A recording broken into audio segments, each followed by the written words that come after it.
हे बघा, ही प्रज्ञा आहे. आता ही ताट धुवायला आलेली आहे इकडे. कामधंदे वगैरे झाले आहे तिचेवाले. आणि आता ती जेवण केलं नुकतंच 5 मिनटं झाले.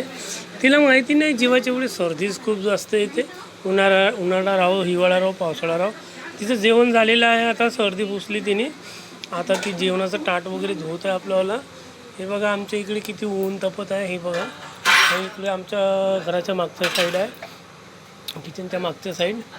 हे आता प्रज्ञा इकडे काय करत आहे? प्रज्ञा भांडे घासत आहे वाटते. जेवलेले भांडे धुवून राहिलेली आहे ती. हे बघा इकडे आता हा इकडे आमच्या घराच्या मागच्या साईड आहे. हे इकडे नळ वगैरे आमचं. हे बघा, ही प्रज्ञा आता ताट वगैरे धुवून राहिली आहे. जिचं जेवण झालेलं आहे ती ताट धुवत आहे. आणि हे इकडे बघा, हे नळ वगैरे आहे इकडे.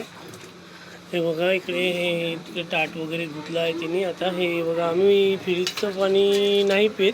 म्हणजे तसं नाही, आम्ही सर्वजण फ्रीजचं पाणी पित नाही. मग आम्ही फ्रीज आहे, पण आमच्या इथे कसं अर्धे लोक फ्रीजचं पाणी पितात आणि अर्धे लोक माठाचं. इथे बघा, मी माठाचंच पाणी पिते. कारण की मला कसं नॅचरली जी वस्तू आहे ती मला खूप जास्त आवडते. मी फ्रीजचं पाणी नाही पित. माझ्या घरी फ्रीजचं पाणी माझी वाईफ, माझा मुलगा वगैरे हे दोघं जणच पितात. आणि मी माठातलं पाणी. हे बघा, तिचं झालं आहे आता. बाय मित्रांनो, सबस्क्राईब करा. मग